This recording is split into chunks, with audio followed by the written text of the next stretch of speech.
Nuestro buen Dios, Padre Celestial, en esta tarde estamos reunidos para una vez más escudriñar tu palabra y pedirte, Señor, que tú nos bendigas con tu presencia, nos des sabiduría, inteligencia y todo lo necesario para atender, para captar y para poder poner en práctica toda enseñanza, Señor, que llegue a nuestro corazón.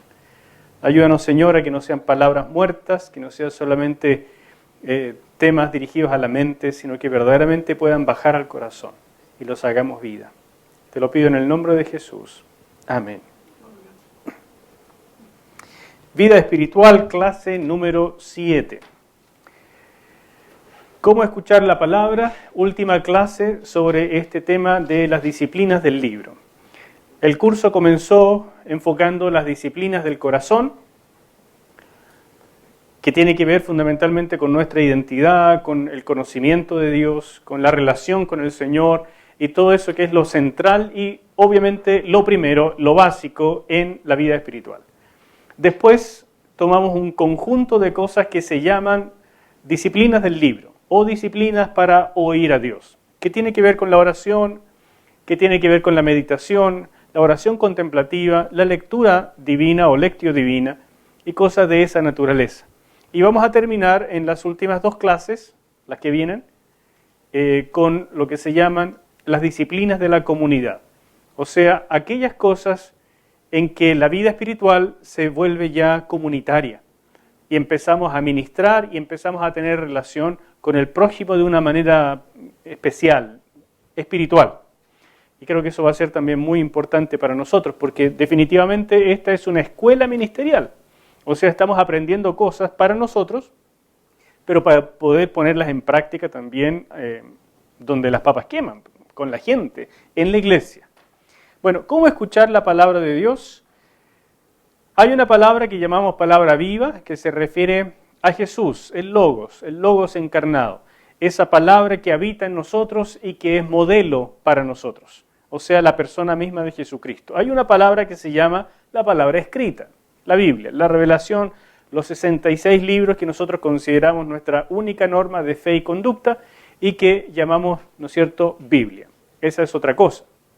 Y también está la palabra hablada, o sea, cuando Dios se comunica de manera directa, ya sea a través de una impresión en nuestro espíritu, ya sea a través de un sueño, de una visión o de algo que escuchamos en nuestro interior y que a veces es difícil de definir si fue una palabra que oímos por nuestros oídos naturales o fue algo que en el corazón sentimos, pero Dios está hablando. Las tres cosas se llaman, entonces, son parte de esto que es la disciplina del libro o la disciplina de escuchar a Dios. Y vamos a trabajar en eso hoy día para terminar con un ejercicio. Así que espero que hayan traído también lápiz, papel y su Biblia, porque lo vamos a necesitar. En primer lugar, hablemos algo acerca de la palabra viva.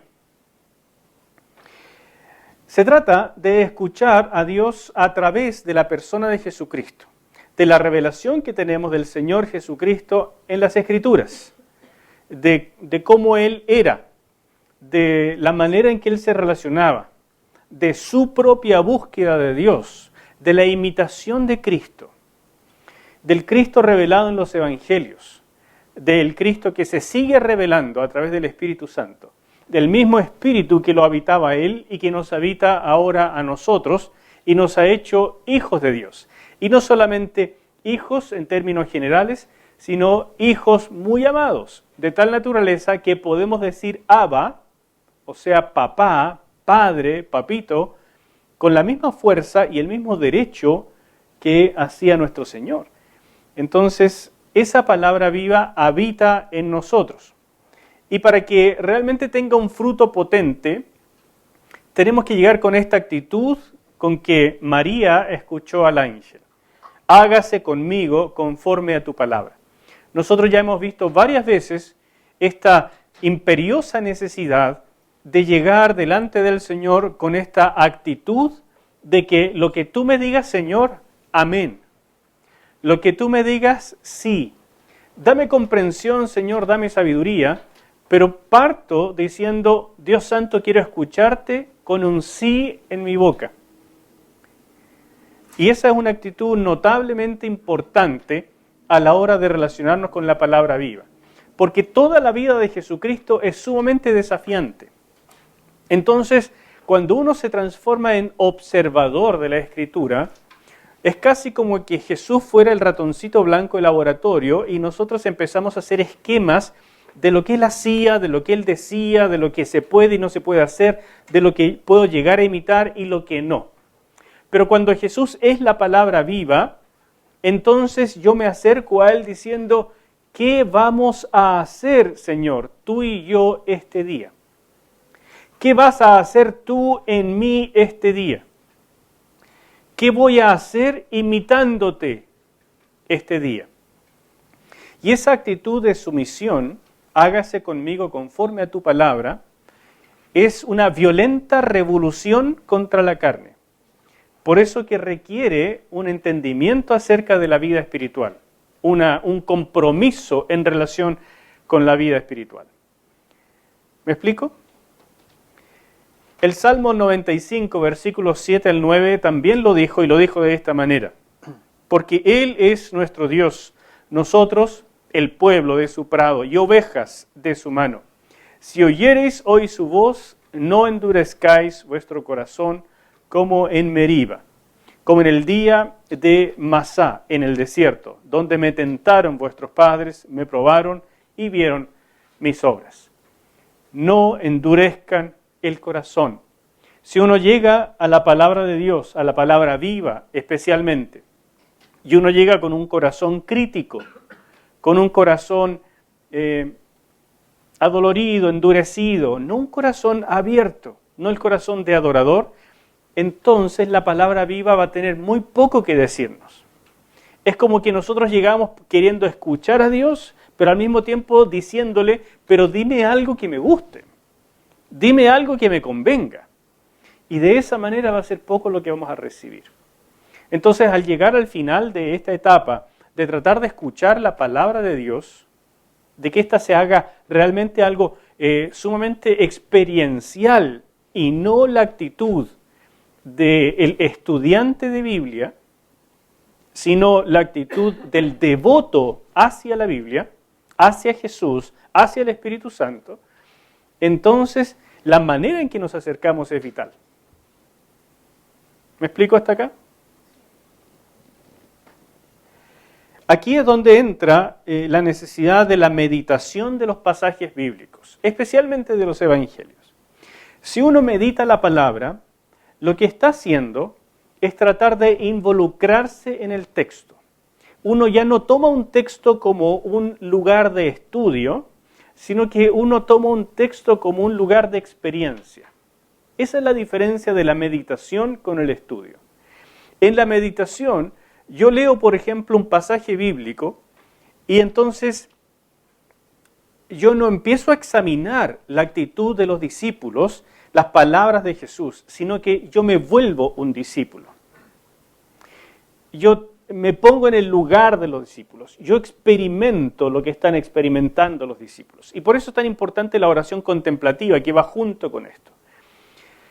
La meditación de la palabra parte generalmente con la memorización, sino de todo, de gran parte de un texto. Luego de eso, nosotros vamos a esta oración contemplativa con sus diferentes movimientos que vimos hace unas clases. ¿Se acuerdan? En esos movimientos, en esta tranquilidad, en una respiración que nos relaja, en un irnos hacia adentro, en usar santificadamente la imaginación y colocarnos en el pasaje, empezar a sentir el aroma del lugar, empezar a sentir la brisa en la cara, empezar a sentir el calor del desierto, si era de día, por ejemplo, o el frío de la noche. Empezar a sentir la necesidad de estar juntos, de la poca comida que tenían a disposición, de la vida de limosna, la vida de donde les daban ciertas ofrendas y de eso vivían y comían cuando iban los 12. De llegar a un pueblo y a veces ser bien recibidos y a veces no. De estar en lugares y andar sucios y cansados y andrajosos. y tal vez no tener dónde reposar, sino que llegar y se agolpa la multitud. Y entonces ustedes empiezan a sentir como los discípulos. Y ustedes empiezan a sentir en un momento de gran cansancio. Y así se sentían los discípulos y sin embargo Jesús les pedía y les pedía y les pedía. Pónganse en el lugar de los discípulos en la alimentación de los 5.000. Habiendo caminado con él todo el día, porque llegaron a un lugar despoblado, tipo desértico. Tenían que subir un poco un monte para que Jesús estuviera de arriba hacia abajo. Ya habían caminado, estaban cansados, a lo mejor no durmieron mucho. Multitudes de personas, seguramente ministrando, sanando gente, ya están bastante cansados. Y llega un minuto donde le dicen, Señor, envíalos a casa porque se va haciendo tarde y no tienen que comer. O sea, los discípulos están diciendo muchas cosas con eso y yo les pido que ustedes se metan en el pasaje. Y ustedes perciban. Estamos cansados, Señor. Son cientos, son miles tal vez. No sabemos qué hacer con ellos. Ellos no tienen que comer, nosotros tampoco tenemos mucho.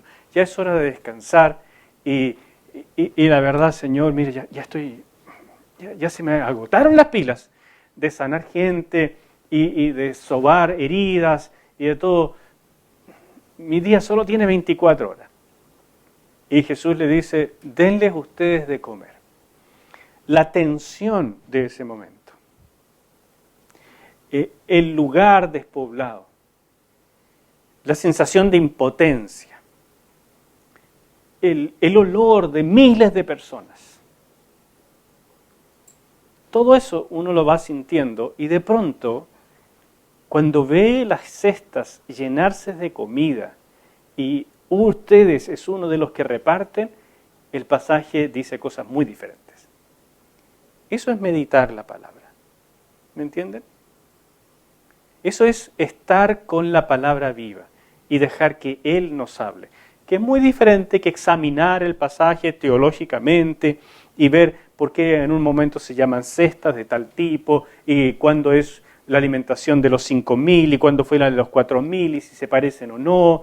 Y todo ese puntillismo teológico tiene su lugar. Pero ahora vamos a la experiencia, y eso es la meditación. ¿Soy claro? La palabra escrita, en general, ahora ya no solamente los evangelios, donde tenemos este encuentro tan particular con el Señor.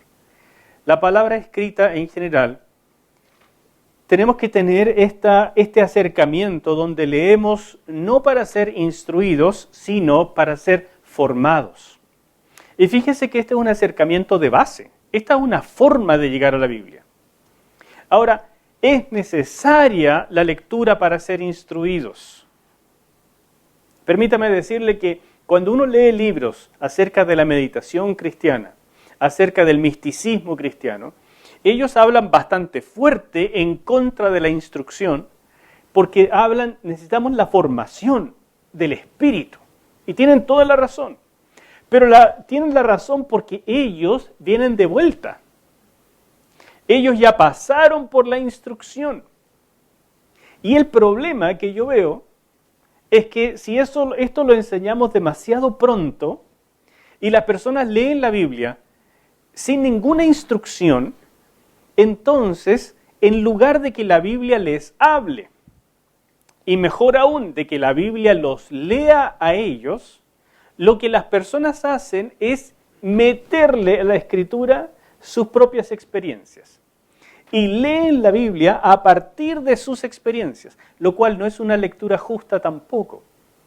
No es una lectura espiritual, es una lectura donde le insertamos a la Escritura nuestra manera de verlo. Y no estamos colocándonos en el contexto, en la época, no estamos haciendo realmente lo que se necesita. Así es que tomen esto, pero tomen esto con la precaución y con esta advertencia. Leemos no para ser instruidos, sino formados, pero sí necesitamos ser instruidos también. Y es por eso que aquí estamos haciendo un curso de vida espiritual y paralelamente cursos de teología. Aunque ustedes sientan que la teología está siendo bastante vívida, bastante llena de espíritu, pero aún así es teología. Estamos haciendo una línea teológica y se va marcando pautas bien importantes. Eso requiere la disciplina del estudio, pero debe desembocar en la lectio divina. El que solo estudia la Escritura nunca va a llegar a la lectio divina. Y el que solo se dedica a la lectio divina sin el estudio de la Escritura puede sacar cualquier cosa de la lectio divina. Y ahí es donde necesitamos un equilibrio. Meditar significa rumiar la palabra, dejar que descienda de la mente al corazón hasta que se haga una palabra personal. En el estudio lo que queremos es que la palabra se haga palabra. O sea, que la palabra nos diga lo que Dios quiere decirnos como mensaje para la gente que recibió originalmente esa palabra y cómo esto llega hasta nosotros. Eso es lo que queremos en el estudio. Pero cuando ya superamos eso, queremos ahora que la palabra se haga palabra para mí. Y la palabra me examine a mí. Ya dejo de examinar la Biblia. Ahora dejo que la Biblia me examine. ¿Me entienden esto? Hoy día vamos a hacer un ejercicio, porque yo sé que estas palabras, aunque suenen bien, no son tan sencillas de incorporar. Y en el diario vivir, en este mundo occidental en que estamos acostumbrados, nos han enseñado desde el colegio, universidad y en todas partes, a ser nosotros los jueces en el estudio. Somos nosotros los que evaluamos. Y la materia de estudio es aquello que es evaluado. Y nunca es al revés. Entonces no tenemos esta costumbre. Por naturaleza, ninguno llega a la Biblia de esta manera. Por eso que necesita reaprender a leer la Biblia, si quiere llegar a una lectio divina. Ustedes pueden haber leído los artículos que les mandé, pueden haber entendido lo que estamos hablando, pero hacerlo es otra cosa. Leer la palabra debe llevarnos a la meditación y la contemplación. Si solo leemos para recoger información con un objetivo práctico, no nos ayudará en nuestra vida espiritual. Podemos ser expertos en materias espirituales sin ser personas verdaderamente espirituales. Y esto sí es grave, porque puede haber una persona que sea un teólogo, una eminencia, un erudito en temas bíblicos y tener un espíritu seco, un corazón que no le da cabida a la relación con Dios, porque se ha dedicado tanto a la mente entendiendo la revelación y la verdad es que necesitamos esta vida y unas 3 más para entender lo que está en la Escritura. Así que sí vale la pena estudiar. Pero si uno solo se dedica a eso y no le da la apertura al corazón, no llegan realmente a la vida espiritual. Por eso que hay personas que son expertas en temas espirituales. Pueden ser expertos en Biblia, expertos en teología, en filosofía, en ética, y no tener una vida espiritual profunda. Y yo les animo a no caer en eso. ¿Cómo se cae en eso en el ministerio? Bien fácil. Leer la Biblia con esto que está entre comillas, un objetivo práctico. O sea, tengo que predicar el domingo. Señor, dime algo para el mensaje del domingo. Y ya no estoy leyendo para que la Escritura me hable, sino para tener algo que decir. Y mi lectura ya no gira en torno a dejar que la Escritura me diga lo que ve de mí, sino que yo estoy pensando todo el tiempo y recordando a los hermanos a los cuales yo les quiero hablar. Eso es una trampa de los pastores. Ya no leemos la Escritura para tener devoción, sino que leemos la Escritura para el siguiente mensaje. Y hay iglesias donde tienen mensajes ocultos prácticamente todos los días. Entonces el pastor se levanta en la mañana y necesita un mensaje para la noche. Y ya no le importa tanto que Dios le hable a él, para él, sino que Dios le diga algo para tener que decir en la noche.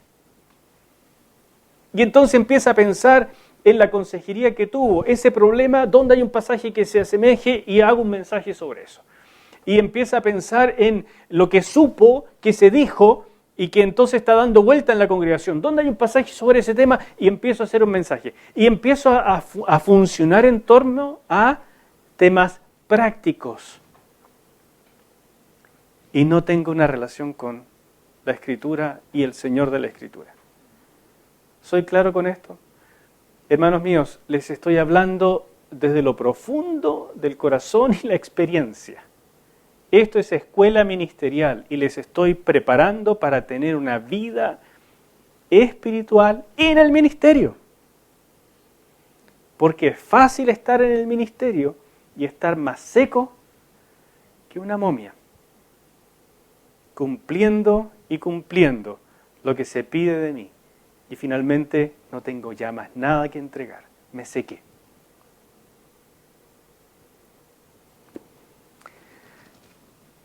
Bien, pues, en la palabra escrita, quiero que tomen en cuenta lo siguiente. Vamos a hablar de una lectura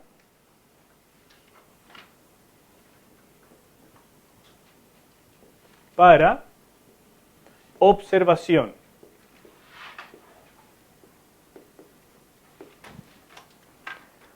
Y vamos a hablar de una lectura para interpretación.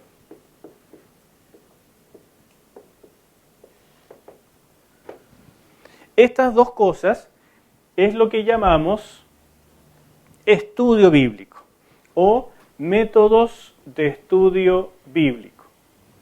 Esto es lo que necesitamos para poder estudiar la Escritura, entenderla y que entonces la Escritura nos dé su mensaje original. ¿De acuerdo? La Escritura, la Biblia,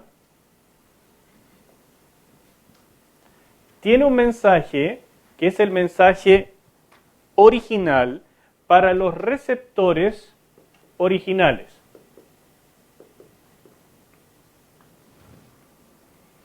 Y ese mensaje llevado a nosotros hoy se llama aplicación. Aplicar el mensaje. Esta primera parte de obtener el mensaje original es lo que se hace fundamentalmente a través de los métodos de estudio bíblico. Y la segunda parte de aplicación también se hace a través de los métodos de estudio bíblico, pero junto con esto llega a ser entonces más la aplicación, a eso se le llama hermenéutica. ¿Me entienden? Entonces, esta parte de acá es necesaria. Pero cuando ya hemos hecho eso, cuando la Escritura ya no es nuestra amiga, no que sepamos todo lo que dice, pero no estamos teniendo que inventar un mensaje, ahora vamos a una lectura, digamos, devocional, o la famosa lectio divina. De ahí pasamos acá.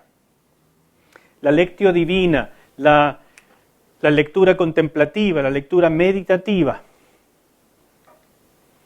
Entonces, por favor, nadie haga esto en desmedro del estudio. Y nadie se quede con el estudio y no llegue a la lectio divina. Ese equilibrio es lo que necesitamos. Si ustedes dicen, ¿cuál es la visión de la escuela ministerial de la Iglesia Presencia de Dios en cuanto a la Escritura y a Dios hablándonos a través de la Escritura? Es esto. Entonces, sí necesitamos una fuerte cuota devocional, una fuerte cuota de lectio divina, de meditación bíblica, de gente profundamente espiritual que viva la Escritura. Pero necesitamos gente instruida en la Escritura.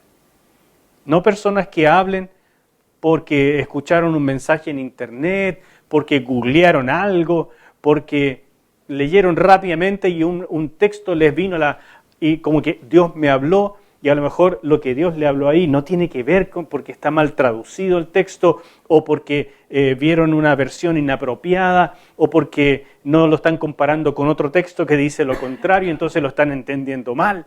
¿Me entienden? El estudio no está reñido con la lectio divina. Y por eso es tan importante. Y así llegamos a la última etapa, que es la palabra hablada. Y definitivamente es lo que queremos, que Dios nos hable. Dios nos ha hablado a través de las dos anteriores, de la palabra viva y de la palabra escrita. Pero de pronto, y sobre todo en la oración contemplativa, Dios empieza a hablar de esta manera sobrecogedora, extraordinaria y tan real hoy como lo fue en la época de los profetas.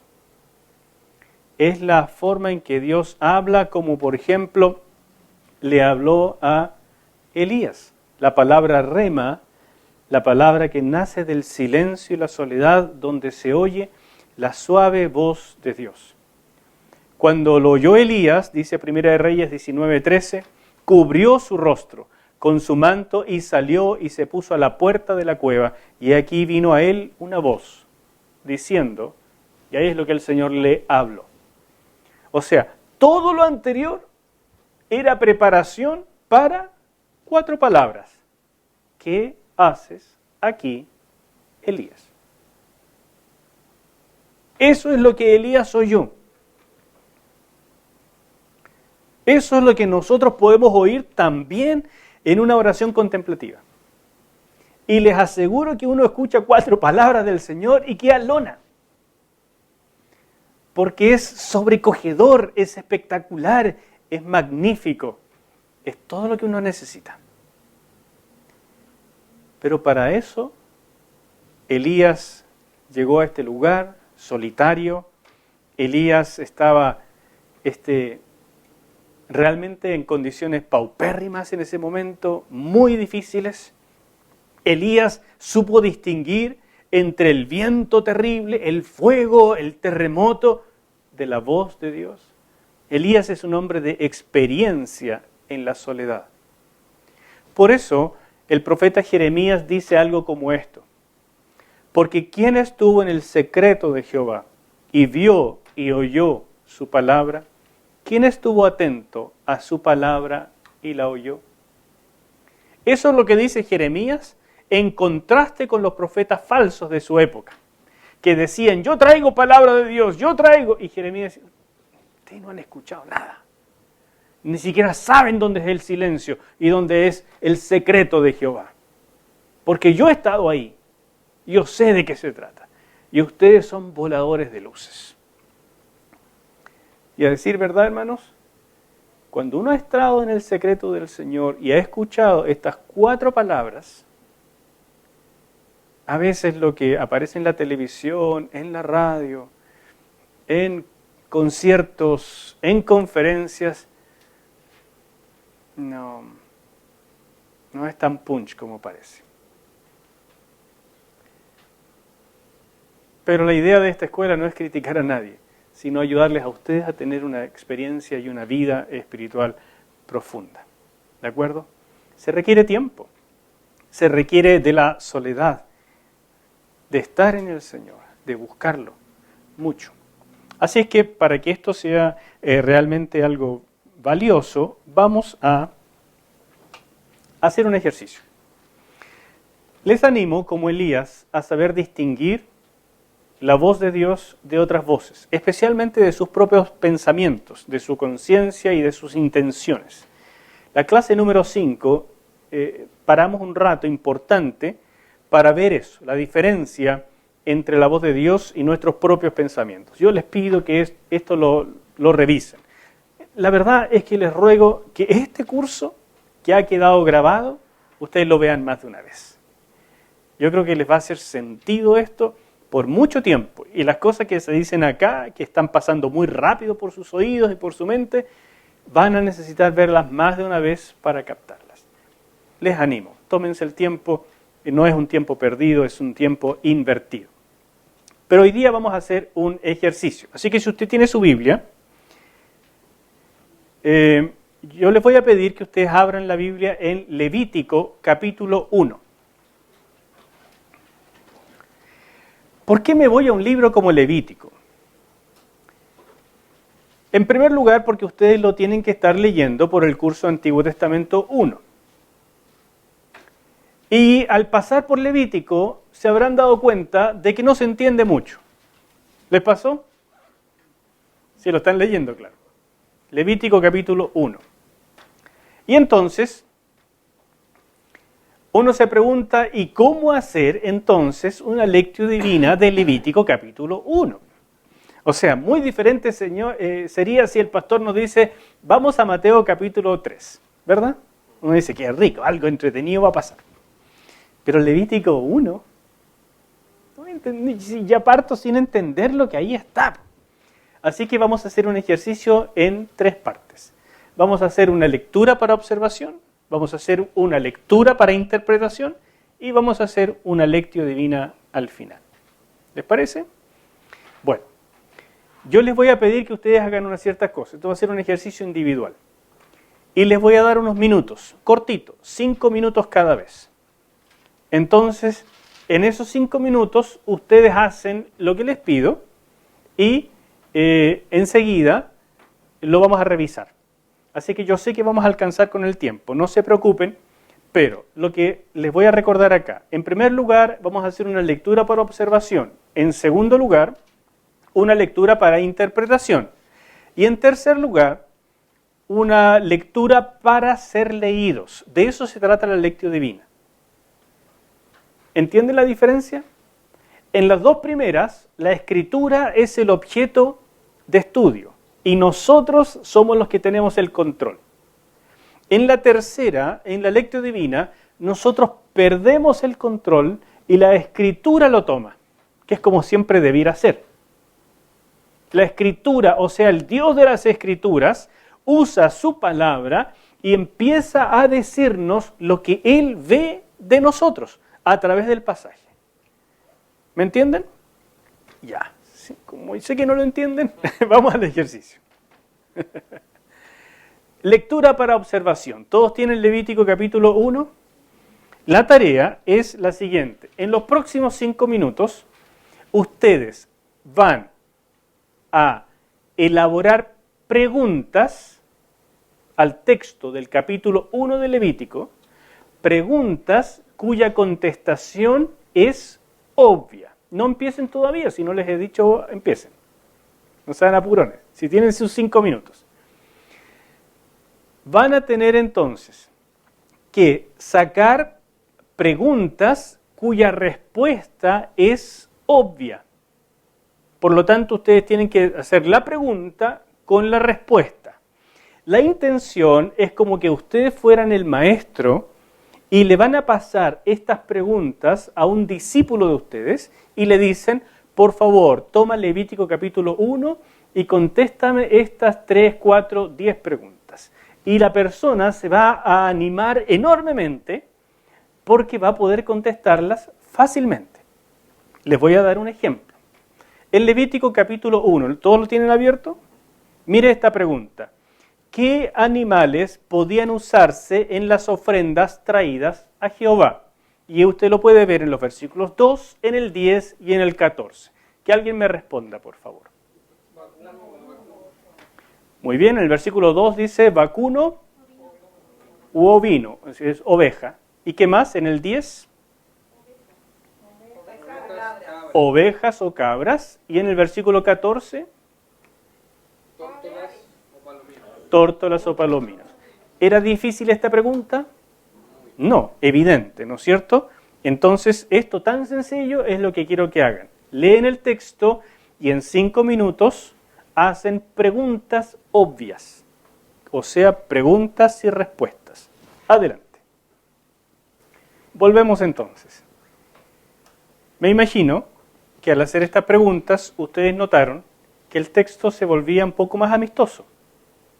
Que de pronto, al ustedes hacer estas preguntas, como que podían dar unas respuestas y por tanto el texto no se volvía tan tan extraño, tan místico, tan, qué sé yo, palabras rebuscadas, palabras tan raras, porque en el fondo ustedes estaban buscando ciertas respuestas.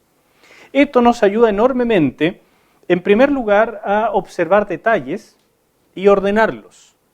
Y la mente funciona así. Nosotros necesitamos un cierto ordenamiento de los detalles para tener el control. Recuerden que estamos en esta etapa, y en esta etapa somos nosotros los que tenemos el control. Entonces esos detalles nos ayudan. Por otro lado, nos ayuda a pensar en otros que tal vez tienen menos oportunidades que nosotros y tienen dificultades de comprensión de lectura. Entonces, cuando nos damos cuenta que hay muchas personas que apenas leen y tienen serias dificultades de comprensión de lecturas, entonces estas preguntas sencillas con una respuesta obvia en el texto les van a ayudar a ellos enormemente. Pero cuando nosotros las elaboramos, primero nos ayuda a nosotros. Entonces, independiente de lo que ustedes hicieron, ahora vamos a examinar las que yo tengo para que se den cuenta de que no son para nada difíciles, ni tampoco están completas. Yo me imagino que alguien puso en el versículo 1, ¿quién fue el que le habló a Moisés? ¿Alguien puso esa pregunta? Claro, yo no la puse, y no importa, son las que yo voy observando. Si uno quisiera observar detalladamente todos los detalles, bueno, es importante comenzar con cada detalle. Mire esta segunda. ¿Cómo se llamaba la primera ofrenda descrita según el versículo 3? Holocausto. Era evidente. ¿Sé lo que significa holocausto? Tal vez no. Pero sí puedo leer la palabra. De eso se trata hasta aquí. ¿Cómo debía ser el animal ofrecido según el versículo 3, el 10 y el 14? Sin defecto. Sin defecto. Entonces, tampoco tengo mucha idea de qué es lo que eso significaba necesariamente, pero tengo una advertencia. Y el hecho de que se repita 3 veces me empieza a llamar la atención. ¿Esta ofrenda era voluntaria o obligatoria? Era voluntaria, qué interesante. Quiere decir que hay otras ofrendas que a lo mejor eran obligatorias y me prepara para la lectura de los capítulos siguientes. ¿Para qué sería aceptado este sacrificio, según el versículo 4? Para expiación. Entonces, tal vez tampoco sé lo que significa expiación, pero ya tengo ordenado un dato. Esta ofrenda va a ser aceptada como expiación. En el versículo 5, ¿quién debía degollar al becerro?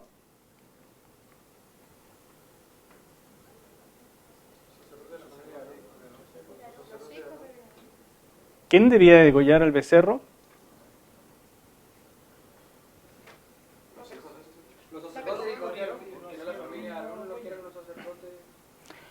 Cuando eran los sacerdotes, era ofrenda de los sacerdotes, sí, pero no era así el que traía la ofrenda. Claro. Y fíjense que esto es una pregunta obvia y sin embargo ya le estábamos metiendo algo que habíamos visto tal vez en otra oportunidad. La observación es llegar con esta imparcialidad. Lo que el texto dice es lo que el texto dice y yo tengo que descubrirlo simplemente. Y el texto me dice que el que traía la ofrenda era el que degollaba al animal, lo cual es notable. ¿Ustedes habían pensado eso?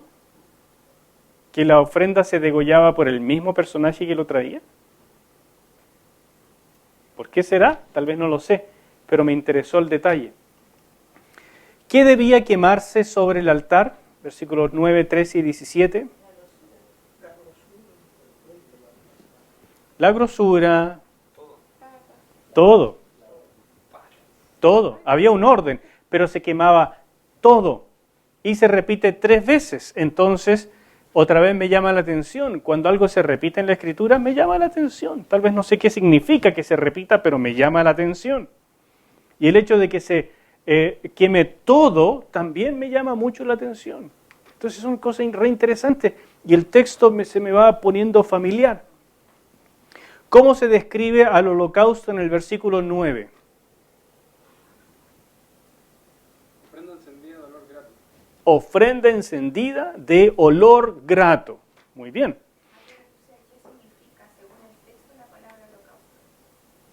Sí, pero eso es una pregunta que necesita interpretación. Cuando tú hablas de qué significa, estás buscando significado. Y aquí estamos observando. No estamos buscando significado, estamos simplemente señalando lo que el texto dice. Es prácticamente idéntico a subrayar. ¿Cómo se llama esta ofrenda? Holocausto. No me preocupa lo que el texto o cómo se interpreta el significado del holocausto. No aquí. ¿Me entienden? Pero no puede ser entonces, ¿qué es un holocausto? Eso es una pregunta para interpretación. Es la segunda. ¿Ya? Ojalá sea tan explícito. Cuando lo veamos, a lo mejor no va a ser tan explícito. Pero lo que aquí dice en el versículo 9, que es una descripción, pero no solo de holocausto, sino de varias ofrendas, dice que es una ofrenda de olor grato. Interesante, muy interesante. Por otro lado, significa que hay ofrendas de olor no grato. Me imagino, pero no lo puedo asegurar del texto. Aquí pongo lo que el texto dice. Entonces, después de hacer esto, ahora voy a el mismo texto a hacerle preguntas de interpretación, porque ya me familiaricé con el texto. Ya capté los detalles, ya los tengo ordenaditos, ya me hice mis tablas, etc. Ahora voy a tratar de entender lo que el texto le quería decir a los receptores originales. ¿Quiénes eran los receptores originales? Israel en el desierto, formando su sistema sacrificial en el tabernáculo. ¿No es cierto? Materia de Antiguo Testamento 1. Pero vamos a tratar de entender algunas cosas. Pero ahora no vamos a hacer el ejercicio de entender. Lo que vamos a hacer ahora es el ejercicio de hacer las preguntas de lo que quiero entender. ¿Me explico? O sea, ustedes tienen que colocar en las preguntas a continuación todo lo que les haya llamado la atención del texto, pero que no saben lo que significa. Vale decir que no podrían dar una respuesta obvia. Les doy un ejemplo. ¿Qué significa la palabra holocausto? Alguien de buenas a primera, por leer la Escritura por primera vez, ¿podría saber lo que significa la palabra holocausto? No, ¿verdad? Entonces un estudiante bíblico ahora tiene que ir y decir, ya sé cómo se llama esta primera ofrenda, se llama holocausto. ¿Pero qué significa eso? Ahora estamos entrando a la lectura para interpretación. ¿Soy claro? Tienen 5 minutos para hacer este tipo de preguntas, todas las que se les ocurran. Listo. El objetivo de esta segunda parte, entonces, de hacer estas preguntas interpretativas, no es tener la respuesta, sino hacer preguntas que me lleven a obtener respuestas. Y las respuestas que quiero obtener son aquellas que me permiten entender el texto en su mensaje para los lectores originales y para llegar a interpretarlo hasta el día de hoy.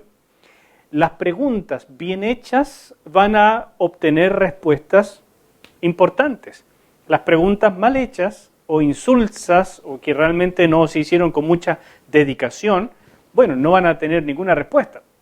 Y por lo tanto no van a lograr una profundización en el entendimiento del texto. ¿Me explico? Quiero escuchar alguna pregunta que ustedes hicieron. ¿Alguien tiene una? Dígame. ¿Qué es el tabernáculo? Ok, necesitas saber entonces, porque allí se estaba haciendo todo este asunto, entonces tal vez necesitas hacer un estudio del tabernáculo primero. Bueno.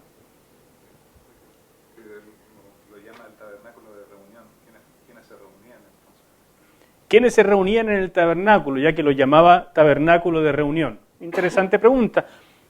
Algunas preguntas a lo mejor van a tener una respuesta que no conduce a mucho, otras sumamente importantes, algunas les daremos en el clavo, otras no. Hay que ver, con el tiempo y la práctica uno es mucho más preciso. ¿Alguna otra pregunta?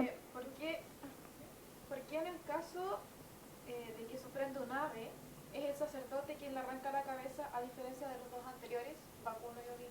Porque hay una diferencia en que el sacerdote es el que le arranca la cabeza a la avecita cuando es una ofrenda de avecillas, a diferencia de las ovejas y de los becerros, ¿correcto? Esa es una interesante pregunta. ¿Quién más tenía por allá? ¿Por qué las cabras tienen que ser sacrificadas al lado norte? ¿Por qué usar el lado norte para hacer el sacrificio? Bueno, interesante. ¿De acuerdo? Y las aves al occidente. Y las aves al occidente. ¿De acuerdo? Interesante. Un detalle. A lo mejor es sumamente importante, a lo mejor no tanto. No lo sé, habrá que estudiarlo.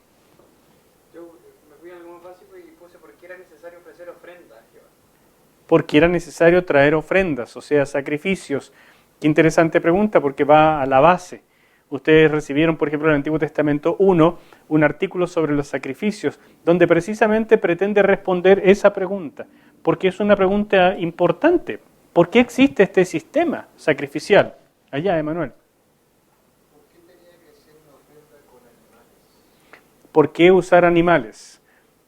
Claro, podría haber sido con lechugas, podría haber sido cosas, plata, podría haber sido seres humanos, podría haber sido cualquier otra cosa. ¿Por qué usar animales? Ya, yo creo que ya captaron el asunto, ¿no es cierto? Vamos haciendo preguntas que nos lleven a estudiar. Y las respuestas las vamos a obtener a través de un método de estudio, donde vamos a tener que consultar diccionarios, donde vamos a tener que consultar comentarios, donde vamos a tener que usar las reglas del estudio bíblico, que están, por ejemplo, en el curso Discipulado 1+1, que les he pedido que lo hagan como requisito ¿verdad? Para tener ese manejo, porque si uno no parte del estudio bíblico y solo se enfoca en la lectio divina, de verdad, hermanos queridos, que se sacan cosas que no es lo más adecuado. Y no tiene ningún control. Y la escritura está en blanco y negro y está escrita por seres humanos inteligentes, con orden, con una secuencia de pensamientos, para que nosotros sigamos ese orden y no inventemos este cuento. Bien, así que veamos algunas de mis preguntas como para comparar. ¿Qué significaba poner la mano sobre la cabeza del animal antes de degollarlo? ¿Habrá tenido alguna importancia eso? ¿Por qué debía arder todo sobre el altar? ¿Por qué no una parte nomás? De repente veo en los siguientes sacrificios y no ardía todo, ardía una parte. Entonces, ¿por qué en este ardía todo? Interesante. ¿Qué significa que fuera una ofrenda de olor grato para Jehová y que esto se repita 3 veces? ¿Qué significa? ¿Podría haber sido de olor no grato? ¿Cuáles son las ofrendas de olor no grato? Ya lo había observado. Ahora me hago la pregunta de por qué. Entonces, ustedes tienen que darse cuenta de algo. Si las preguntas que hacen en esta etapa son muy diferentes de las de observación, observaron mal. Tienen que tener una relación. Primero uno observa las cosas que le van dando una comprensión básica, comprensión de lectura del texto. Después vienen las preguntas interpretativas, que tienen que tener alguna relación con la observación. Bueno, ¿por qué se permite usar distintos tipos de animales para este sacrificio? ¿Por qué no solo becerros, o solo ovejas, o solo corderos, o solo avecitas? ¿Por qué? 3 diferentes. Estas preguntas son importantes. Quiero darles una respuesta, porque es necesario. Si ustedes no tienen respuestas a algunas de estas cosas, es difícil pasar a la lectio divina. Y como la última etapa es hacer precisamente una lectio divina, que es lo que vamos a hacer en los siguientes minutos, necesitamos tener alguna de estas respuestas. Y ustedes se dan cuenta, o se van a dar cuenta, que si no tuvieran esta respuesta que les voy a dar ahora, la lectio divina no va a llegar al mismo lugar. Por lo tanto, yo les puedo asegurar algo, desde el conocimiento y desde la experiencia, que la lectio divina, sin estudio bíblico, llega a ser muy básica y no tiene profundidad en lo que Dios les habla. A lo mejor alguien podría estar totalmente en desacuerdo, especialmente la gente que no le gusta estudiar la Escritura. La gente que está siempre en desacuerdo con los cursos de estudio bíblico, creen que lo único que hay que hacer es sentarse y que el Espíritu Santo me hable. Y no se dan cuenta que generalmente es una proyección de sus propios pensamientos.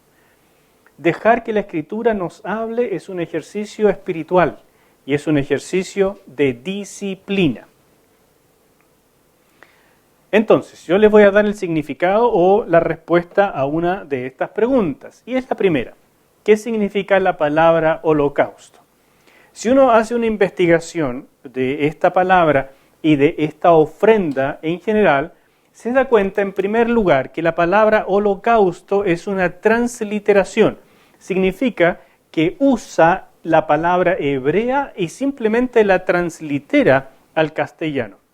Por lo tanto, la misma palabra en hebreo es la palabra en castellano. Eso no nos dice lo que significa, pero nos dice que aún a los autores les costó darle un nombre a esta cuestión, sino que simplemente usan la palabra original. ¿Y por qué? Porque viene, voy a usar otro lápiz, viene de un verbo hebreo que es el verbo olá, que significa subir, ascender. Entonces, holocausto significa básicamente la ofrenda que asciende. Es la ofrenda que asciende porque es completamente quemada. Y por lo tanto, en el humo, la ofrenda asciende completamente. Y este tema de que es completamente quemada, solamente funciona en el holocausto y asciende completo. Por lo tanto, significa completamente aceptada por Dios. Cuando Dios recibe una ofrenda completamente quemada, que Él ha dicho es adecuada, está bien hecha, esa ofrenda es completamente aceptada por Él. Y como todo sacrificio tiene la connotación de reemplazo, el sacrificio reemplaza al adorador y por eso el adorador era el que tenía que colocar la mano diciendo una oración y diciendo, esto soy yo. Y yo merecería estar acá, pero esto me reemplaza. Coloca la mano en identificación y luego el mismo degüella. Entonces, la sangre derramada es su propia sangre, es vida por vida y hay una identificación. Entonces, el oferente, el adorador, sabe que ha sido completamente aceptado. Y en segundo lugar, él se ha sujetado completamente.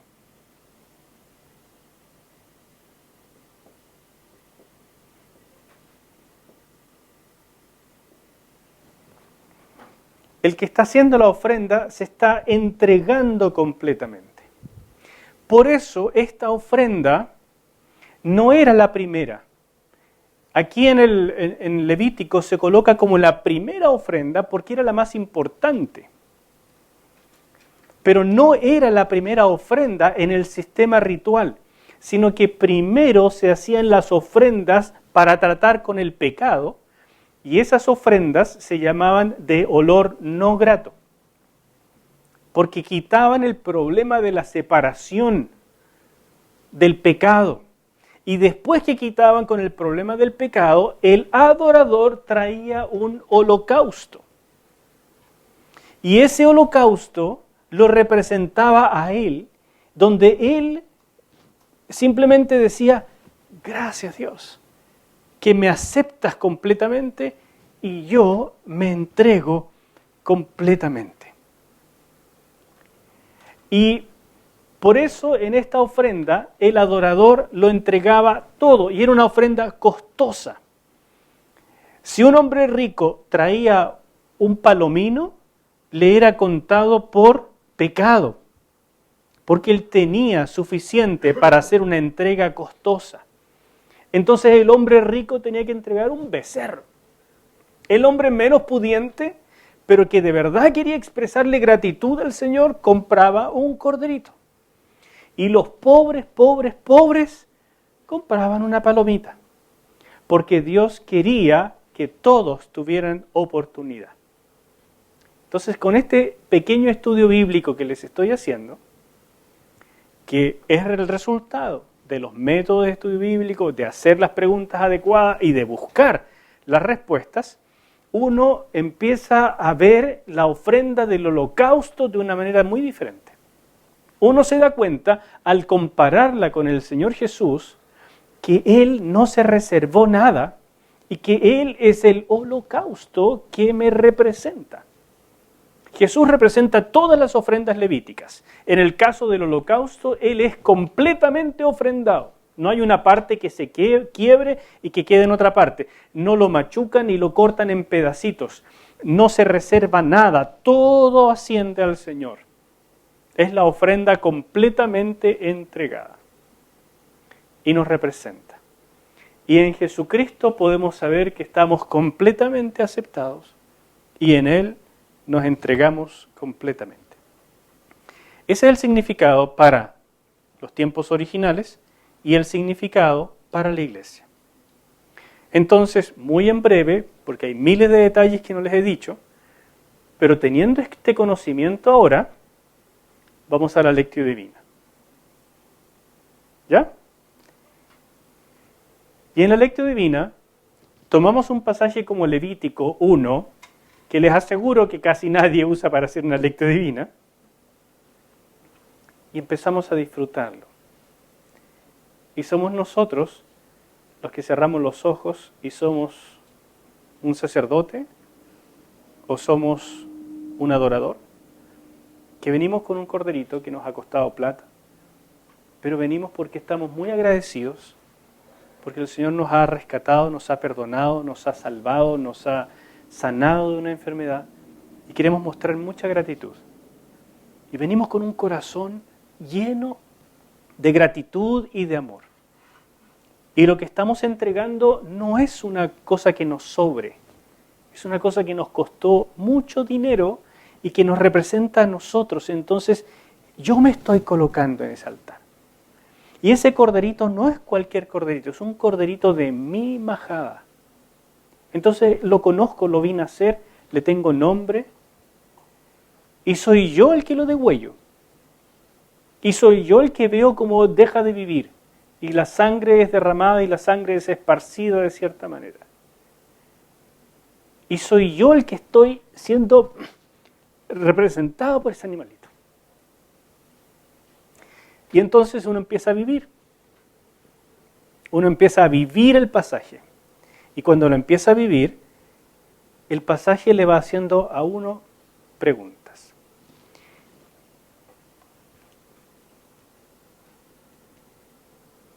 Y la lectura meditativa es precisamente dejar que el pasaje me haga a mí ahora algunas preguntas. Y siguiendo el mismo esquema, les voy a dar un ejemplo. Quiero darles unos minutos para que ustedes ahora permitan que el pasaje le haga a ustedes unas preguntas acerca de su vida espiritual, entendiendo que están en el desierto, en el tabernáculo, trayendo un corderito, y es su turno para degollarlo y presentar un holocausto. ¿Qué palabras y significados me llaman a meditar de este pasaje? Dios le daba oportunidad a ricos y pobres de adorar por medio de esta ofrenda de olor grato, porque lo considera importante. ¿Cómo lo considero yo para mi vida espiritual? Hagan ustedes algunas preguntas más. Y esas preguntas tienen que hacerlas con los ojos cerrados, porque son las preguntas que el Espíritu les está haciendo ahora a ustedes, y ustedes solamente las escriben. Son las preguntas que van al diario de vida, al cuaderno de viaje, porque son las preguntas que Dios les está haciendo a través del texto. Así que primero cierren sus ojos y permitan que estas preguntas vengan. Ya no con la Biblia abierta, sino con el significado que les acabo de dar. Y con esto dejen que el texto les hable. Lamento no poder darles más tiempo, se nos acaba la clase. Y para terminar, para que esto lo puedan continuar en su casa, veamos rápidamente y les voy a dar unas tareas para que ustedes puedan continuar. Dios daba oportunidad a ricos y pobres de adorar por medio de esta ofrenda de olor grato, porque lo considera importante. ¿Cómo lo considero yo para mi vida espiritual? ¿Qué es para mí traer una ofrenda al Señor? ¿Qué es para mí el sacrificio de Cristo? ¿Cómo me veo al despertar en la mañana frente a la cruz de Cristo? ¿Me siento totalmente aceptado como el adorador del Antiguo Testamento que traía un holocausto?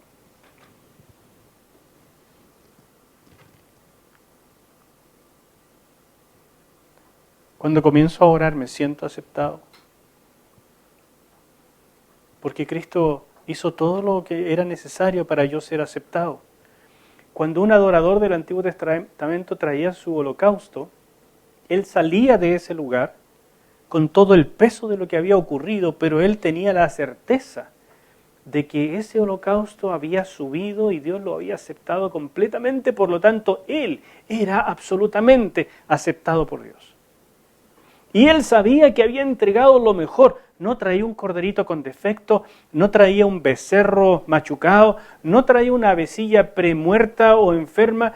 Él traía algo bueno, algo de calidad, algo que le costaba, algo que era su propia entrega.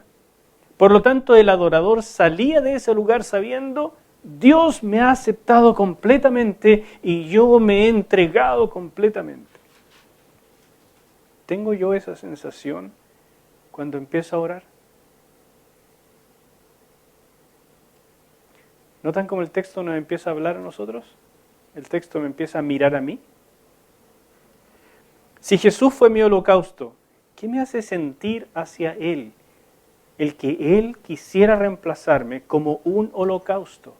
El que Él fuera mi cordero trabado en la zarza que me reemplaza para yo ser el Isaac de Dios. Y que no fuera yo el que tiene que morir, sino Él. ¿Estoy identificado con el sacrificio de Jesús como para ser yo mismo un sacrificio vivo? Si el oferente se entendía completamente aceptado y completamente entregado, ¿cómo me siento yo cuando despierto en la mañana? ¿Cómo me siento yo acerca de mis bienes, de mi familia, de mi tiempo, de mi servicio hacia el Señor? ¿Siento que hay una separación entre mi vida espiritual y mi vida laica? ¿Tengo la sensación de que Dios controla una parte de mi vida, pero yo controlo la otra? ¿O soy un sacrificio vivo, santo, agradable a Dios, que es mi culto racional? ¿El hecho de recibir el holocausto significa realmente que yo soy el holocausto? ¿Vivo eso? Si el texto no me hizo esas preguntas, nunca he leído realmente Levíticos 1. ¿Me explico? Hasta que el texto me dice estas cosas, me pregunta, me examina, me deja pilucho y no tengo otra cosa que decir: Señor, no he leído todavía el texto. He procurado controlarlo, entenderlo, pero el texto no me ha leído a mí. Y de eso se trata la lectio divina. Pero creo sinceramente que sería muy difícil si primero no comprendemos el pasaje. Por eso les animo con todo el corazón: estudien, usen su cabeza, quebranten la cabeza, pero no se queden ahí, porque si no su vida se va a secar. Tienen que llegar a esto, a la auténtica relación con un Dios vivo que les dice: te quiero hablar a ti. Eso es todo por hoy. Dios les bendiga. Se me olvidaba. Tarea.